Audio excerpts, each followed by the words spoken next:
do is introduce the host of our International Perspectives webinar series, Kim Smith of Portland Community College and the Greater Portland Sustainability Education Network, which is better known as GPSEN.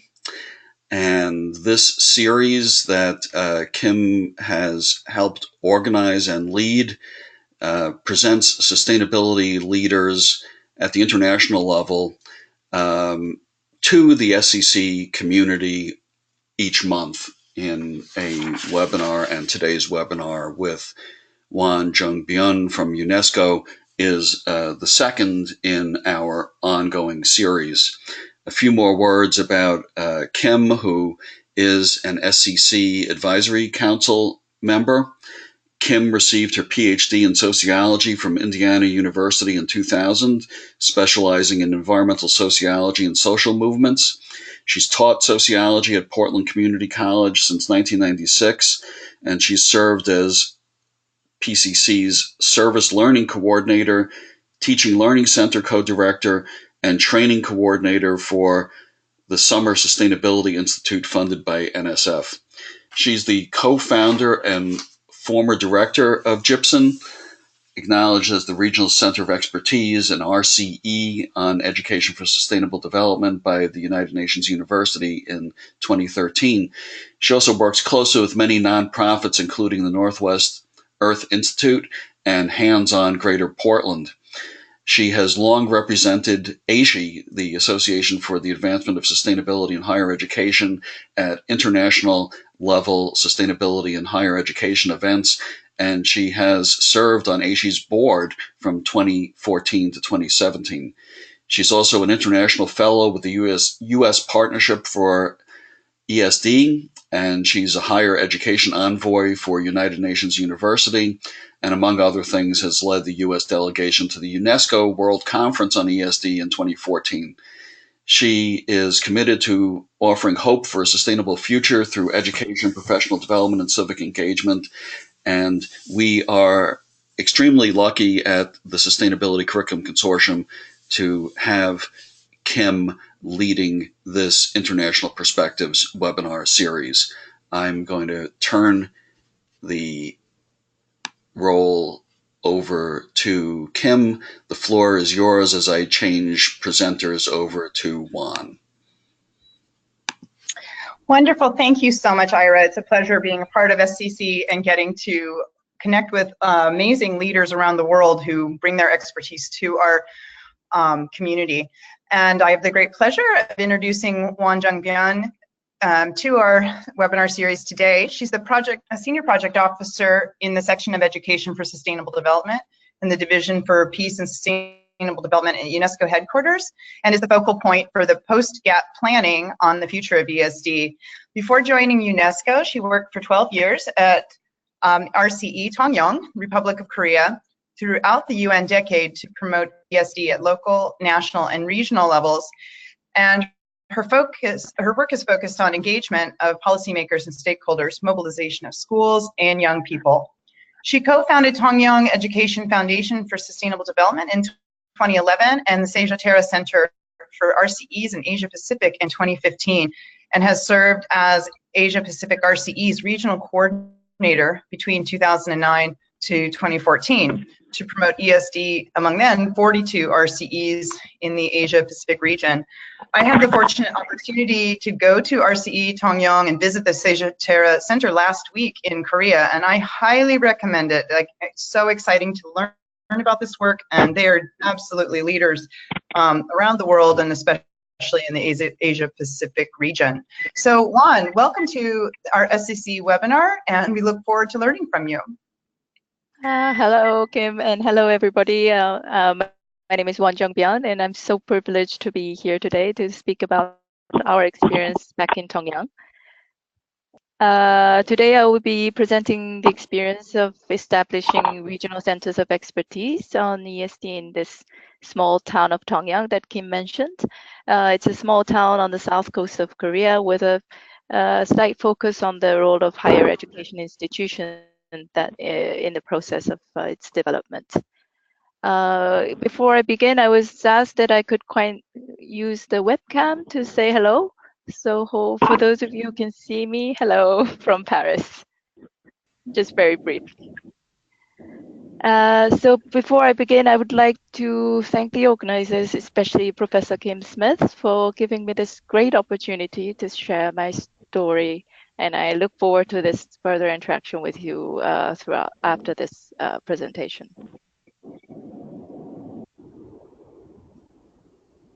Kim?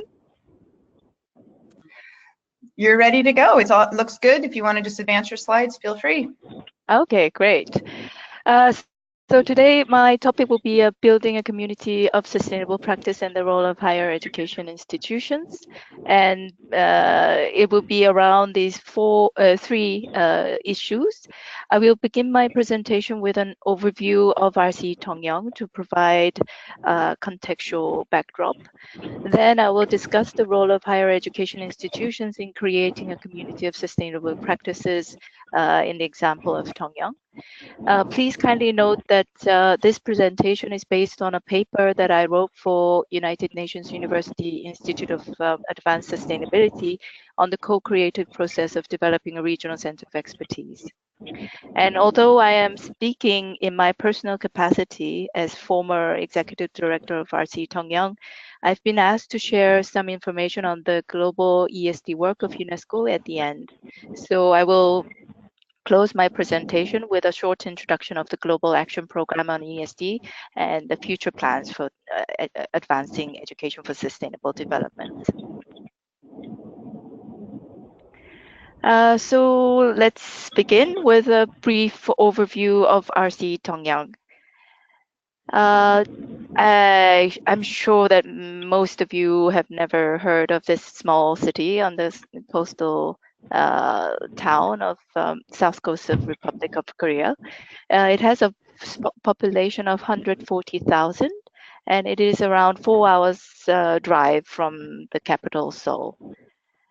This quiet town was designated as one of the first 10 regional centers of expertise on education for sustainable development in the world, a program of United Nations University in 2005 at the first year of the UN Decade on Education for Sustainable Development.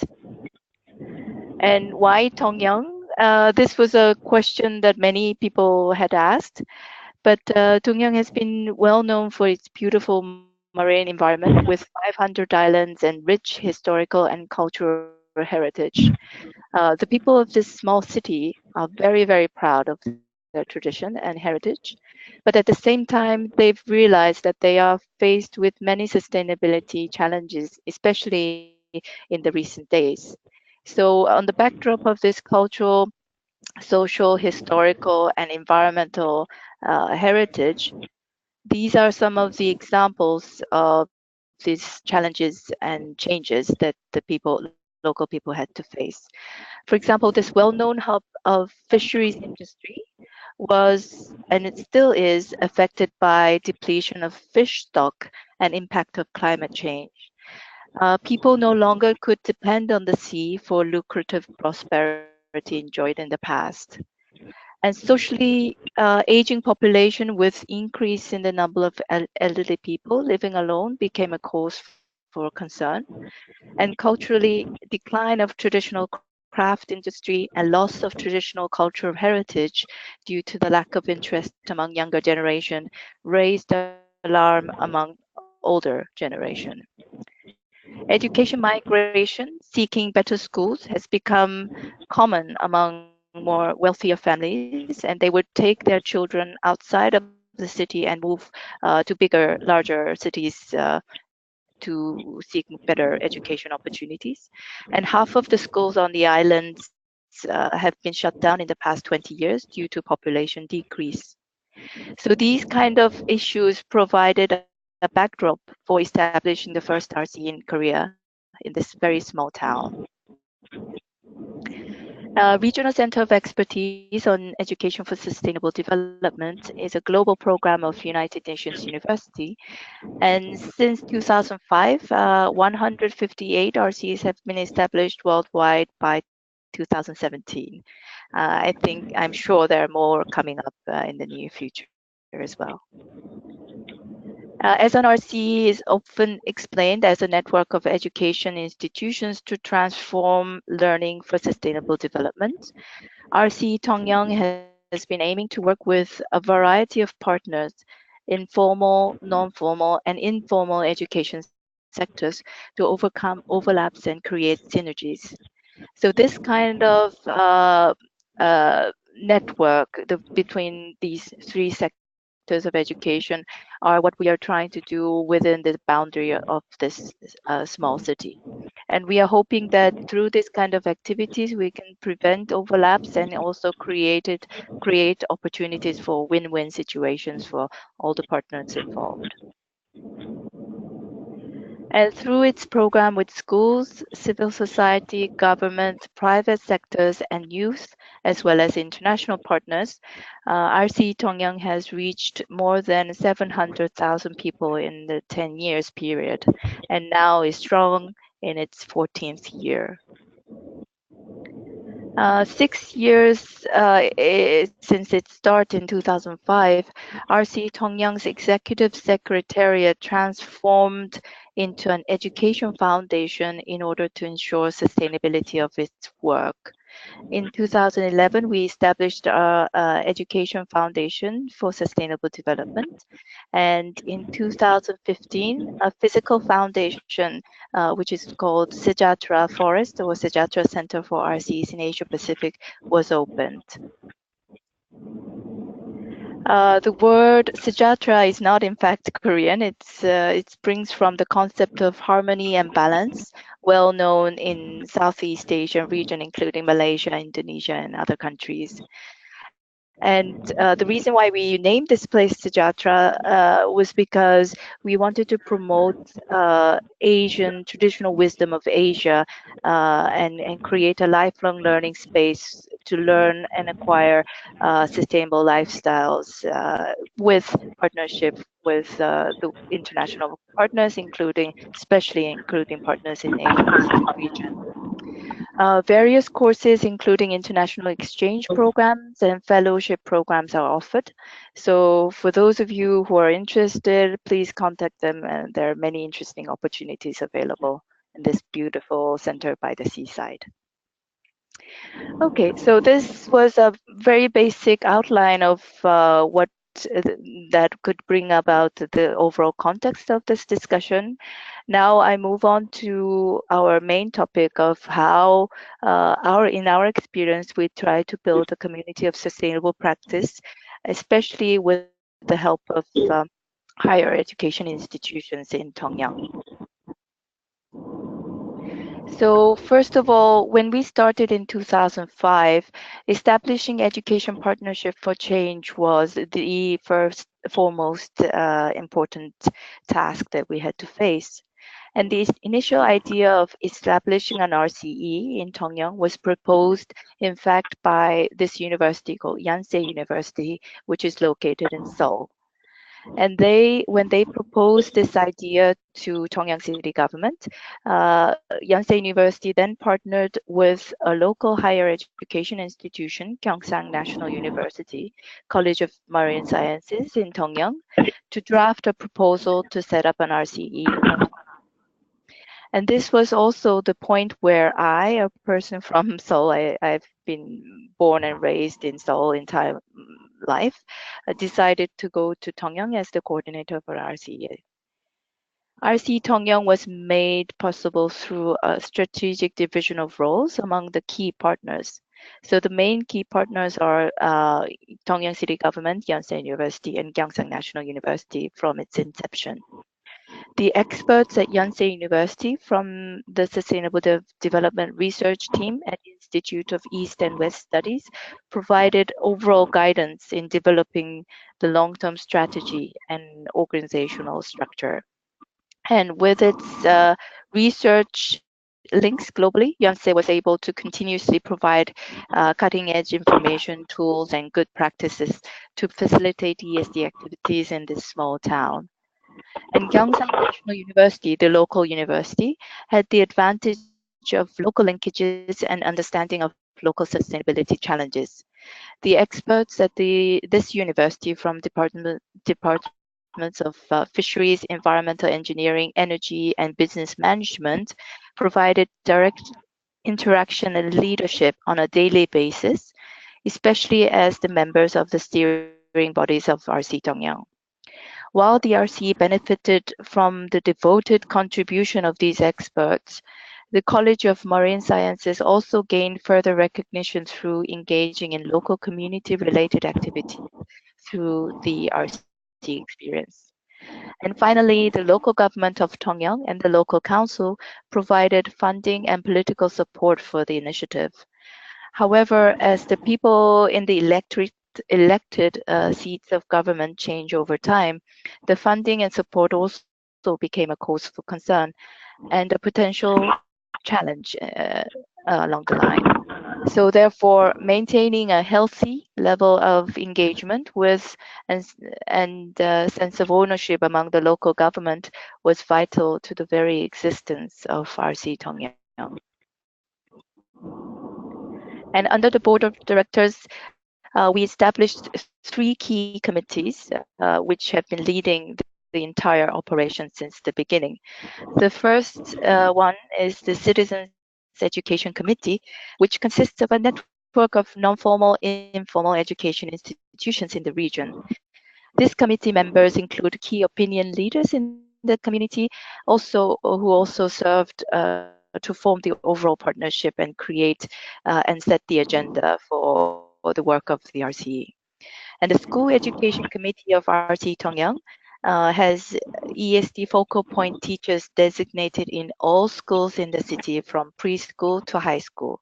So all schools in Tongyeong area have at least one ESD designated focal point teachers. And the schools are the key to changing the learning content and culture in the region. But for us, honestly, it took 6 years before RCE Tongyeong was able to convince the local education office to fully engage in the reorientation of school curriculum towards ESD. And now I can proudly say, after all these years, ESD has been included as one of local education office's 6 vision goals. So they now embrace the concept of education for sustainable development as part of their own.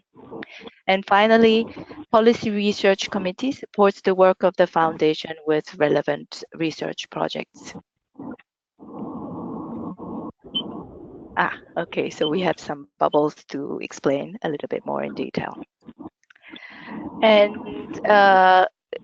so throughout this entire process of establishing education partnership for change, these are some of the lessons learned that I would like to share.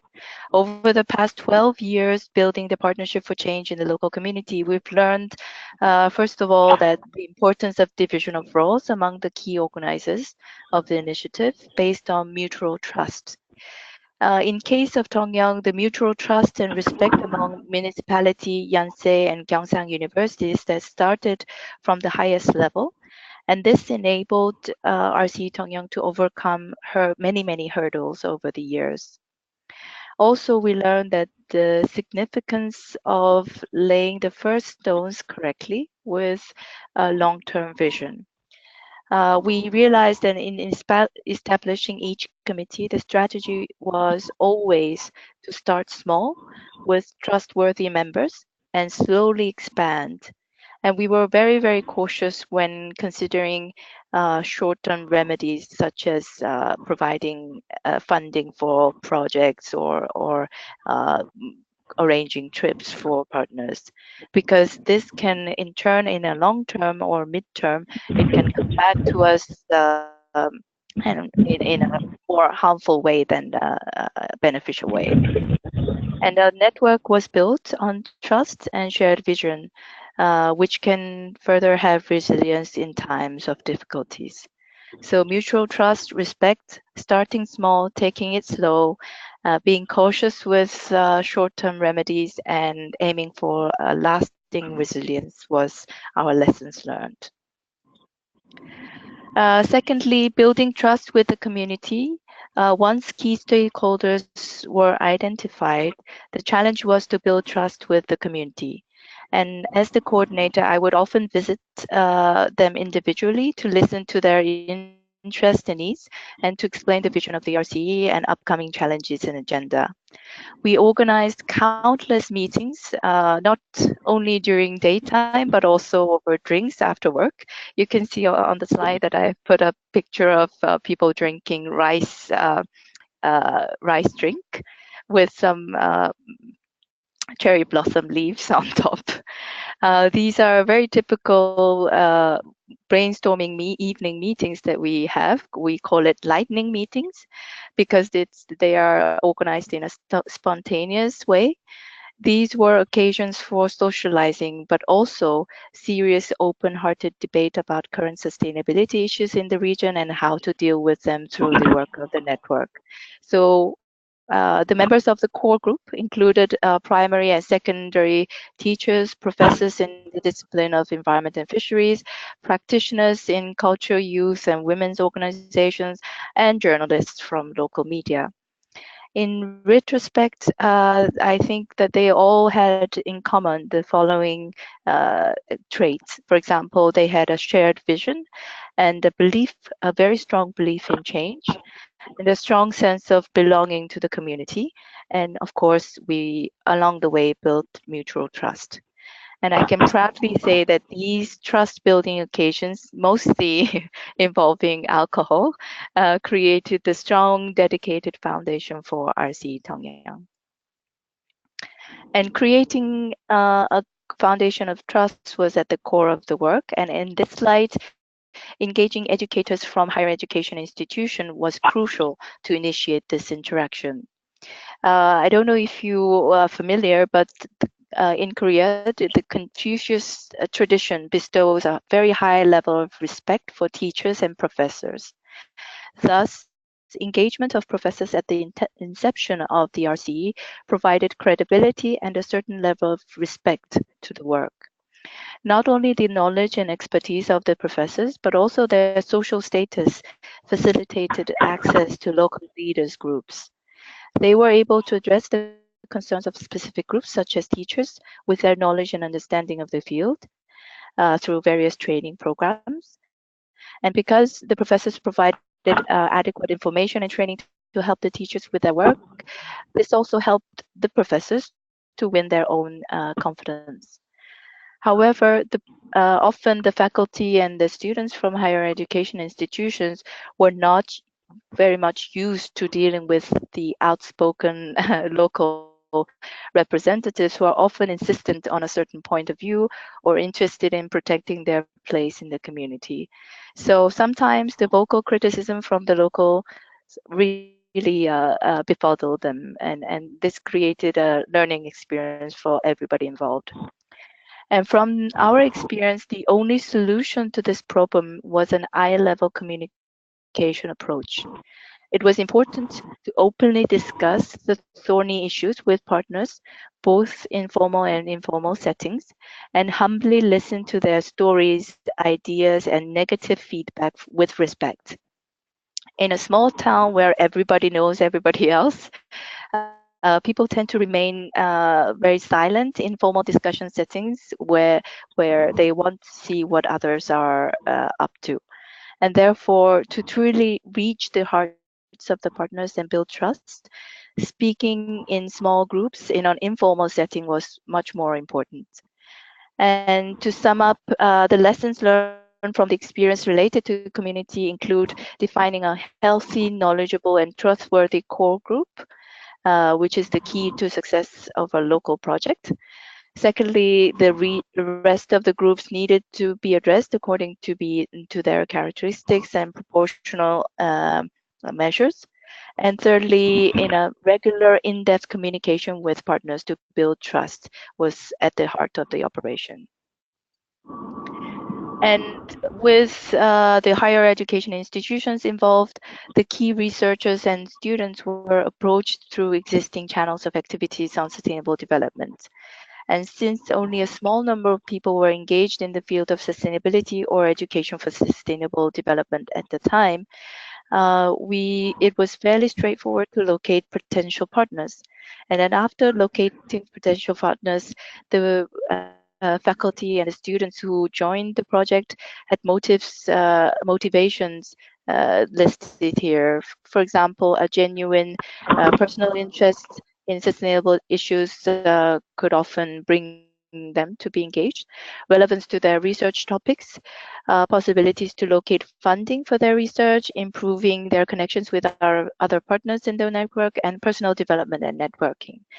So not only do we benefit from the presence of faculty, higher education institutions, faculty and students, but also we had to provide something that can incentivize their continued participation.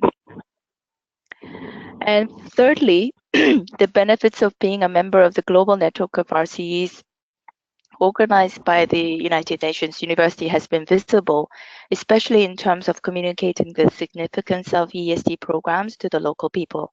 And this international UN affiliation was also what attracted the key partners to join the initiative and brought legitimacy to the work. And since the faculty at higher education institutions are often well informed about international discourse and also have relevant skills and mandate to work with other universities worldwide, higher education institutions have been leading the global network of support for community level sustainability work in Tongyeong. For example, since 2007, for the past 10 years, RCE Kitakyushu in Japan, led by Kitakyushu University, have been making annual study visits to Tongyeong, and this continued ties created local citizen participation and created citizen actions on both sides of the sea to work for sustainable development.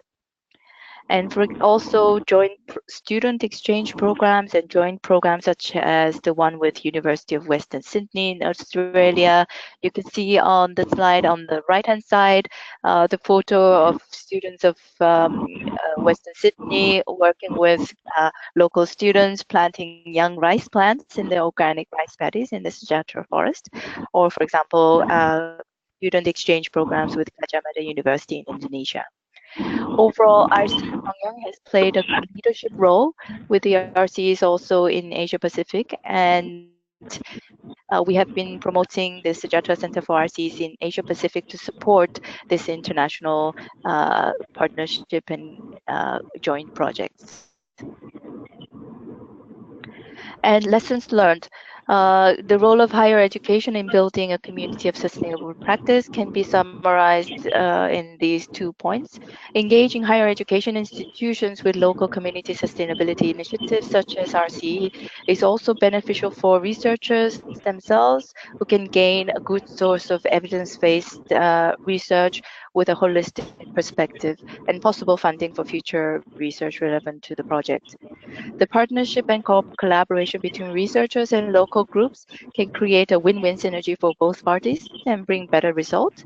And in return, the outcome of such engagement and research should feed back into everyday activities of local community.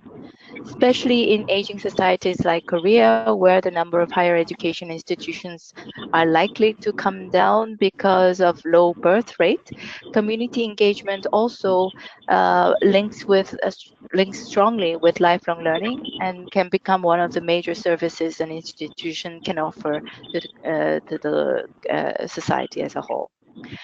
But there are still many ways to further promote an engagement of higher education institutions in community sustainability initiatives. For example, the researchers of the Ivory Tower should make more effort to take interest and participate in community-based action, starting with local community in which they live and work. And this will make it much easier for community members to reach out to higher education institutions and open new opportunities for both the researchers involved and the local area. Community engagement of researchers should be also acknowledged and encouraged as part of their academic duties by the management. And we hope that more and more universities include and recognize the criteria of institutional performance assessment with inclusion of their community engagement and services, especially towards sustainable development. And furthermore, Good practice examples should be highlighted and shared with community leaders and the general public to encourage more in-depth engagement of higher education institutions in the community action. So to sum up, the second part, RCE Tongyeong tried to recognize and build on the assets in the area over the past 13, 14 years. Connecting people with different sets of information, identifying sustainability challenges, and sharing ideas for change have been a part of the movement. Sustainable development of a community cannot be achieved by some projects or champions. It can only be made possible by continuously enriching a shared vision through learning and also imbuing a method of democratic partnership through ongoing practice. And once the level of common understanding reaches a threshold, a culture of sustainable development is formed. And from then on, the community will have the power to replicate its practices under different circumstances. And a strongly bonded community of partners with a sense of trust and shared vision for sustainable development of the region is the long-term result of the networking and communication strategy of RCE Tongyeong. And efforts to define and strengthen a healthy, knowledgeable, and trustworthy core group through regular, in-depth, and often informal communications with partners should be at the heart of the community-based transformation strategy based on our experience. And even if the project labels change over the years, empowered and connected community leaders will continue to make sustainability changes in the region. And higher education institutions should recognize the importance of balancing the voice of the researchers with the experience of local partners to effectively produce successful outcomes. To be honest, while researchers are very well equipped with knowledge and expertise in their field, they often lack understanding of the local communities. And the community groups are well versed in the contextual specificities of the region, but could benefit from more long-term and generalized analysis of their challenges. So these two partners can come together for mutual benefit, and a well-balanced mix of both groups can be the key to successful community development and sustainable development. And thirdly, I come to my final part of my presentation. As I mentioned earlier, I was requested to share the current ESD work at global level through Global Action Program on ESD organized by UNESCO. So let me briefly inform you before I end my presentation. As many of you are already aware, with the UN Sustainable Development Goals, among Goal 4 is on quality education. And the target 4.7 of goal 4 calls for all learners acquire knowledge and skills needed to promote sustainable development through including education for sustainable development by year to 2030. So target 4.7 mandates us to work on continuously work on education for sustainable development. And in order to address the challenges of the sustainable development as well as the education for sustainable development, a global action program on ESD has been launched as a follow-up to the UN Decade on ESD.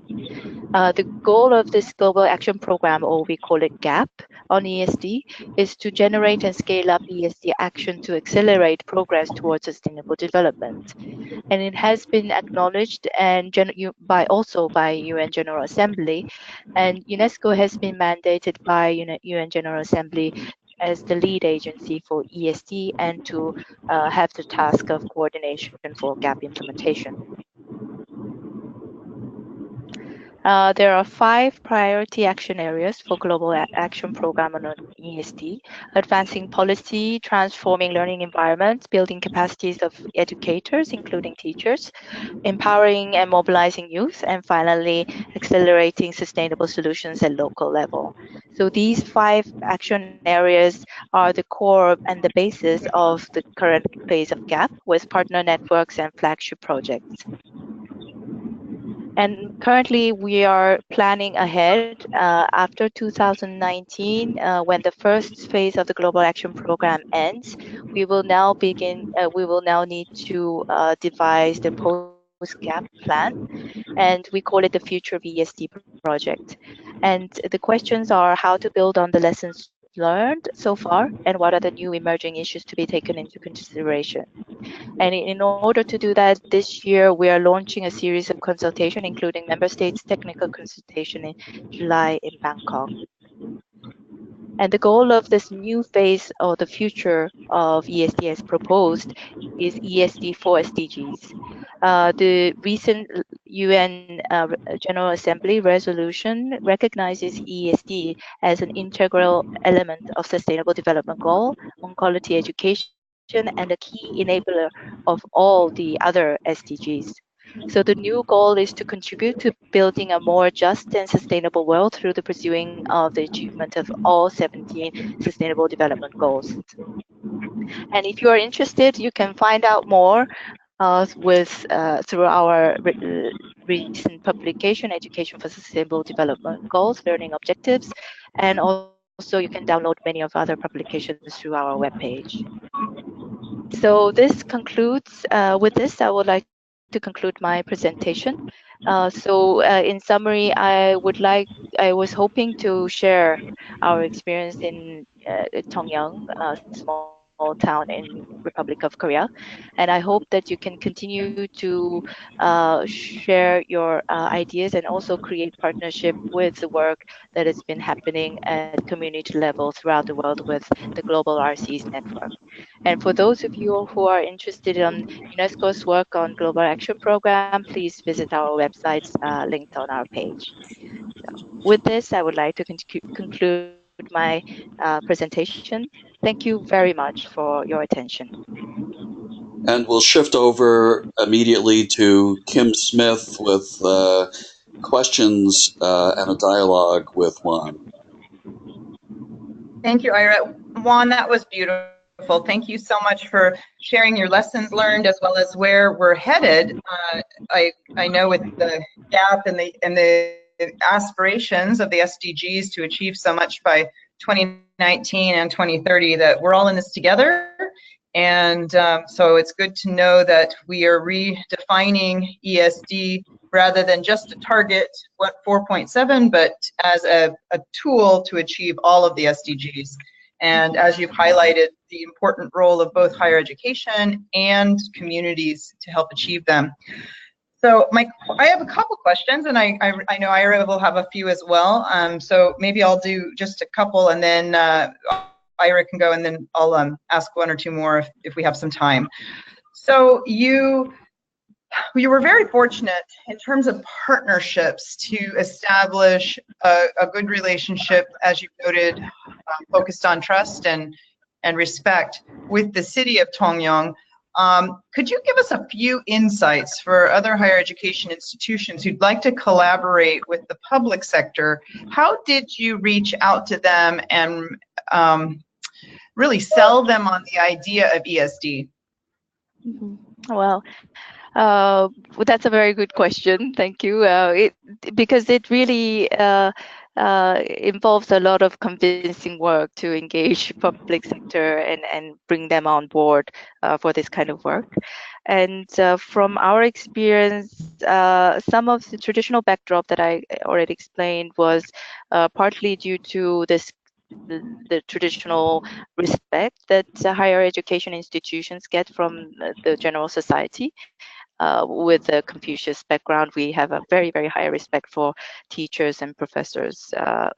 And thus, that provides at least some basic entrance ticket to this kind of dialogues with higher public sector leadership. But also, I think with regards to RCE, this one of the important merits of an RCE was that it comes with a global network. So public sector leadership was much more interested and were able to own the idea in the end, because they felt that it can be another opportunity to open up their community to the world and connect through this sharing of practices and lessons. So one aspect was the respect, the traditional respect for teachers, and second one was this international linkages. And thirdly, I think this continued dialogue between the leadership was crucial. The professors who were involved in the inception of RCE Tongyeong had continued their dialogues with the leadership, especially the mayor of the city, and they became advisors of the mayor in terms of his desire or his vision of transforming the city to a more sustainable one.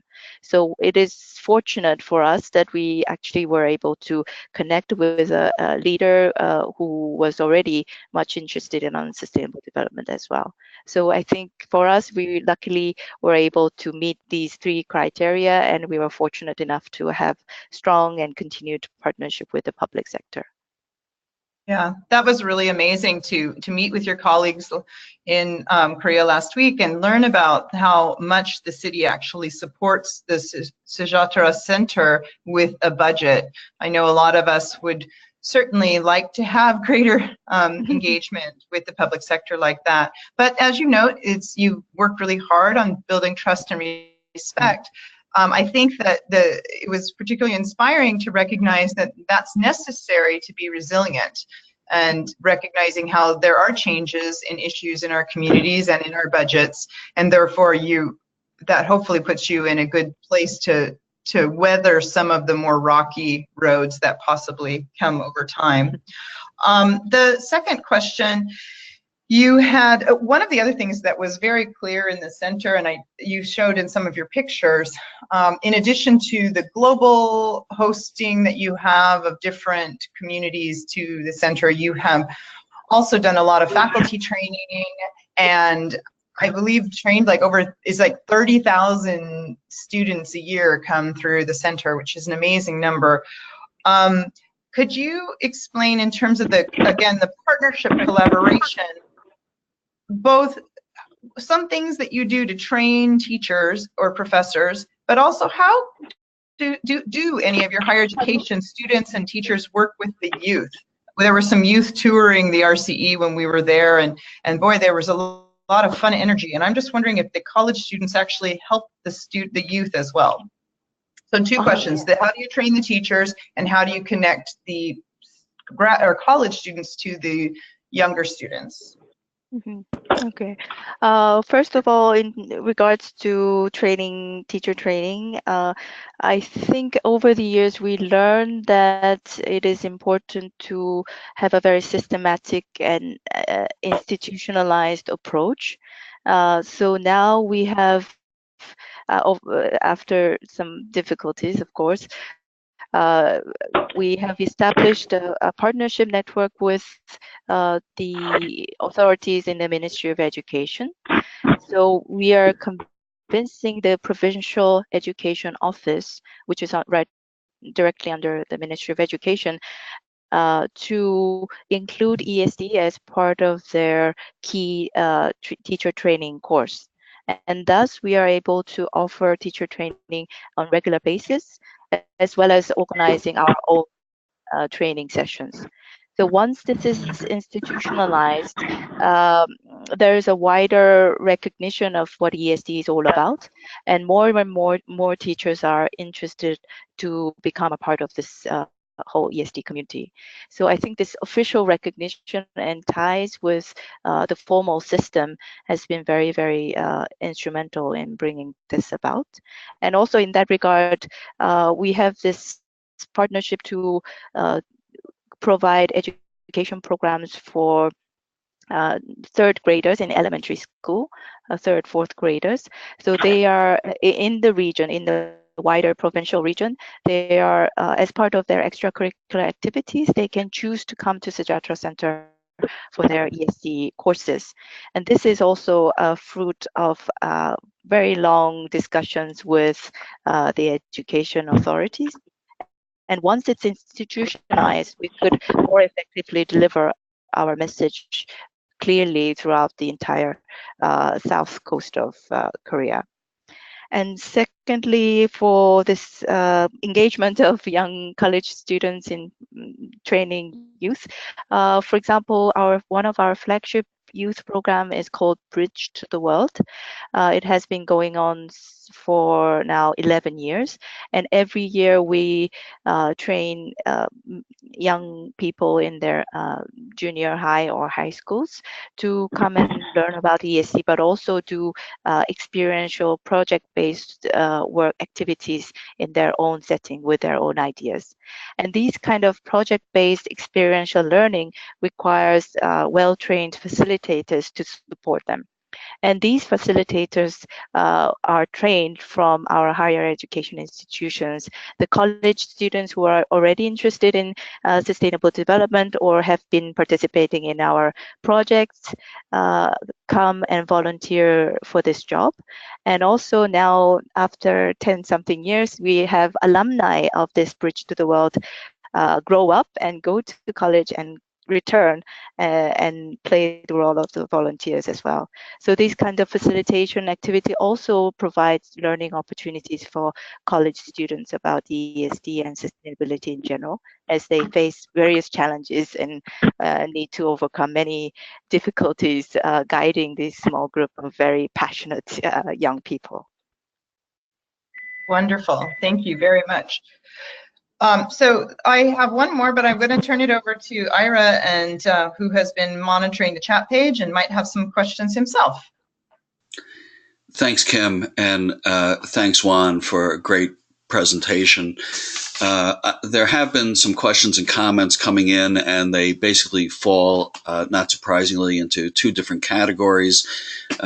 One set relating to RCE Tongyeong, and the other relating to GAP and UNESCO activities. So I'll just do my best to quickly summarize the two sets of questions, let you react to both, and then we can circle back to Kim for her final question.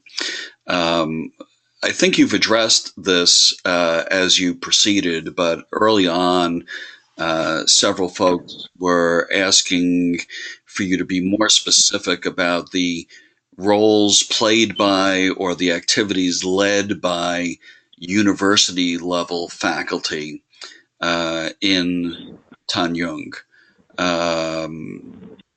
Again, the Sustainability Curriculum Consortium audience is primarily university level faculty and sustainability directors, and so of course their interest is in what did their peers do as part of that activity. I think that more or less accurately summarizes the gist of those questions and comments. On the GAP side of things, and I don't want to put you on the spot to reel off chapter and verse off the top of your head, but for those who are not especially familiar with the UN Decade for Education for Sustainable Development, and I'm sure there are some who are not real familiar with Goal 4.7, maybe you could explain the crosswalk between the outcomes of the UN Decade and the relevant SDG on the one hand, and there were others who were taking note of your mention of the technical consultation coming up in July and its role in looking forward. I guess I also noticed that and saw that was intended for member states. And my question, in addition to just asking for some more details about what's on the agenda there in July, is what's the best way for our audience, in other words, individual faculty members who are interested in either learning about or contributing to the agenda going forward, how can they participate in the July proceedings? So I'll stop there. Okay, great. Thank you. Thank you so much for those questions.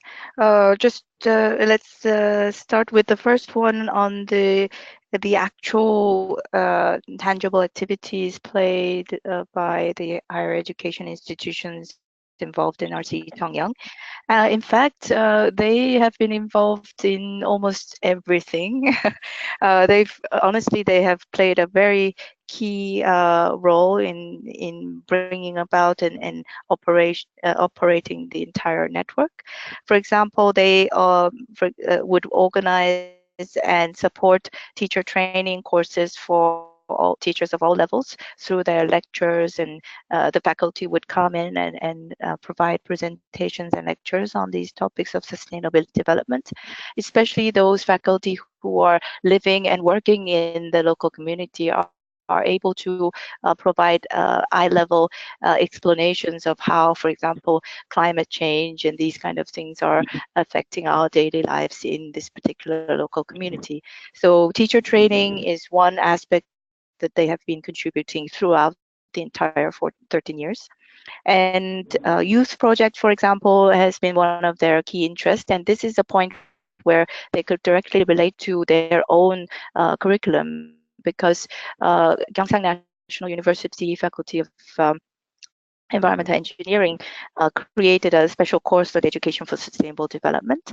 And through that course, the participating students are able and encouraged to work with other young people in the region, especially from local schools that are adjacent nearby their university. So local elementary, high school students are linked, and they are these young people are very, very happy to go and work with their senior college students at the university, because they have this more closer connecting relationship compared with what they have with their teachers. So they feel more comfortable speaking to these college students who are about 5 to 7 years older than them, and they would have more fun time together. So they've been working together on various projects, and this kind of breaking down of the walls between the schools from different levels of schools was one of the key approaches that we have been taking in RCE Tongyeong.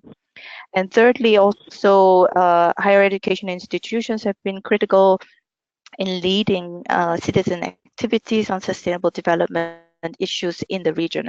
For example, one of the examples could be that in our coastline, there was an issue of a marine pollution issue, and in order to address that, the faculty who have the expertise from marine sciences linked up with local NGOs and also with local high school to monitor the progress of uh, uh, the sea pollution, and to see how they can promote more sustainable practices among the fishermen and all the market people who are living just right by the coastline. So these kind of public campaign activities, citizen action, this was also a big contribution of the higher education institutions.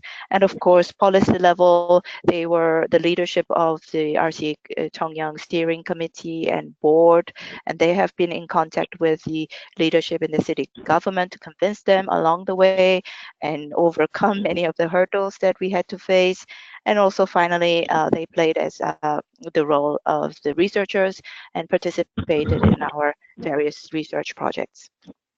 So in summary, they've been involved in everywhere all along this until this process, and I am very, very grateful for some of our key leaders of this higher education institutions who've been dedicating their entire time until for the past 13, 14 years. And I hope that addresses that question. And secondly, Yes, thank on you the question of for sharing details. Yeah, sure. And on the question of gap, Ira, if I understand correctly, I was asked to elaborate a little bit further about the UN decade and the gap. and also to talk about the upcoming consultation on the future of ESD. Correct. Yes. Okay. So, in order to promote education for sustainable development, UN Decade on Education for Sustainable Development was initiated in 2005 for 10 years until 2014. And throughout this decade, various levels of actors, starting from local level to higher education institutions and policy level engagements at highest in the UN and various agencies, international agencies, were involved in creating this platform for change. And member states, the countries have been also committed to promoting ESD in their education policies, teacher training, student assessment, and also in their material development and changing of their national curriculums. So UN Decade really brought on the recognition of what the concept of education for sustainable development is.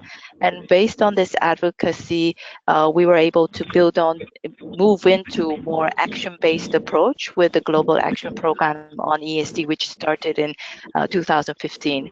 So with Global Action Program on ESD, we have now around 93 GAP key partners worldwide who are leading the scaling up of ESD in their respective areas of work. And this includes, for example, international groups like International Network of Learning Teachers, down to small groups like RCE Tongyeong. So various levels of work, activists and organizations are involved. And through this network, we have been promoting the 5 key action areas that I elaborated in my presentation. And you can find all of this information on our Sustainable Development webpage at UNESCO website. And also you are able to connect with some of the flagship projects that have been taking place as a part of the GAP over the past 4 years. And finally, to comment about the upcoming future of ESD process, thank you very much for your interest on the upcoming consultation. As Ira mentioned correctly, the member states consultation in July is targeted for member states government. So the government officials are represented at this meeting, and we will be discussing a proposal for the future plans for the future of ESD after 2019. And this proposal, which we call the position paper on the future of ESD, will also, after this July consultation, will also be put for online consultation with a wider audience, including ESD related experts and groups and organizations. So that will be taking place around in the fall, around October, as far as we are planning at the moment. So those of you who are interested, please subscribe to our you can subscribe to our daily email web magazine. You can either write to our esd@unesco.org for that subscription, or also reach us by Twitter or Facebook. And this emailing will provide you with information about that online consultation in which you can participate and share your comments. So through these various levels of consultation, we are planning to prepare the final draft by the end of this year, and that will be put for decision next year at UNESCO General Conference as well as the UN General Assembly. So I hope that has answered your questions. Yes, excellent. Thank you. Yes, thank you. Kim, why don't we circle back to you for a closing question? Sure, and then we'll make sure to advertise our upcoming webinars as well. So actually, I'm going to give just a little context and then a question. Since we were mentioning RCEs and with RCE Tongyeong as well as RCE Greater Portland, I do want to highlight that we are now actually up to 164 regional networks around the world, with 6 in the United States and more coming on board and applying. So if folks in the audience are interested in learning about more of these regional networks being acknowledged, and you're probably already doing the work. It's just connecting the dots and getting acknowledged by United Nations University. Be sure to go to the RCE portal, and you'll see the application process. I also have created a RCE webinar, mentoring webinar, so you can learn more about how they are organized and how you can create your own. So anyway, you just reminded me, Ira, that of course not everybody is connected in with the ESD or RCE world. So the other connection, and as researchers or as professors, you identified that the Tatara Center offers fellowship opportunities, and I know they have beautiful guest houses where people can stay for a while and focus on a research topic. So could you just give an example or two of some research topics and direct people where they can find out how to apply? Okay, great. So as you've seen on my photos, Tatara Center is a very quiet sort of place where you can also further your research. So we would like to utilize this opportunity and thus provide regular fellowship programs every spring. So each year, around this time of the year, actually soon, it will be posted on our webpage as well as the Global RCE's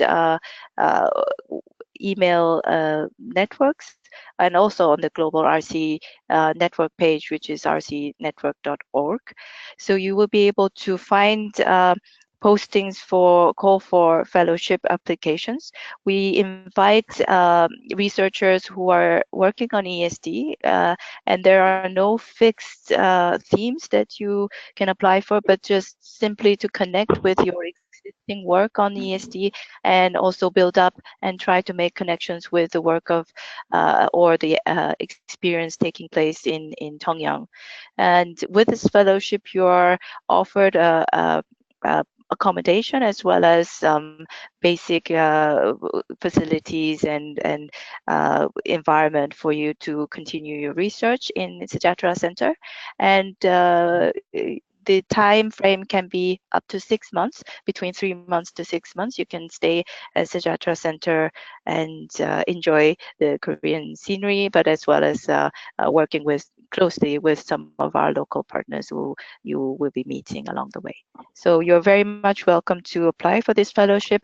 The past fellowship offers are also posted on the Global RCE webpage as well as RCE Tongyeong's webpage. So you can go to rcenetwork.org for further information. Wonderful, thank you very much. And it's also been inspiring to learn more about the partnerships you've had or that you have with Japan and Western Sydney, and your openness to other universities around the world. So I hope folks will reach out to Juan and to RCE Tongyeong as well as UNESCO to learn more about how you as an individual instructor or professor or your university can connect into these valuable networks. So in a wrap up, and I'll let Ira close out as well, and as Juan, if by chance you have any closing words too. But I want to make sure that folks realize that we have a couple more webinars in our International Perspective series. So and we'll be sending these out. Ira will be advertising. But on Wednesday, April 25th, we will have Leanne Denby, the Director of Sustainability at Macquarie University in Sydney, Australia, who's also the President of the Australasian Campuses Towards Sustainability, or ACTS. And that's a or a partner with ASHE, an equivalent organization. And she'll be talking about how to use the SDGs to progress sustainability and promote sustainability. And then in May 14th, we'll have Rob O'Donoghue, who's the Director of Environmental Learning Research Center at Rhodes University in South Africa, and Unikrishnan Payapalimana, who's a United Nations researcher who focuses on biodiversity and traditional knowledge. They will both be sharing their work from around the world, in India as well as in Africa, South Africa, on how to advance biodiversity and indigenous wisdom, traditional knowledge. So we're looking forward to them, as well as the speakers who will be joining the SCC faculty conference in June in Pittsburgh. So keep an eye out for those opportunities, and I'll look forward to chatting with folks then. Ira, back to you. Very good. Thanks so much, Kim, for wrapping up and pointing ahead in this International Perspectives webinar series. Thank you for organizing this webinar with Juan. And Juan, our great appreciation to you for joining us with the late hour at your location. And I can assure you, we all learned a lot today from your presentation, and look forward to working with you further in the future. Thanks so much. Thank you very much. Thank you.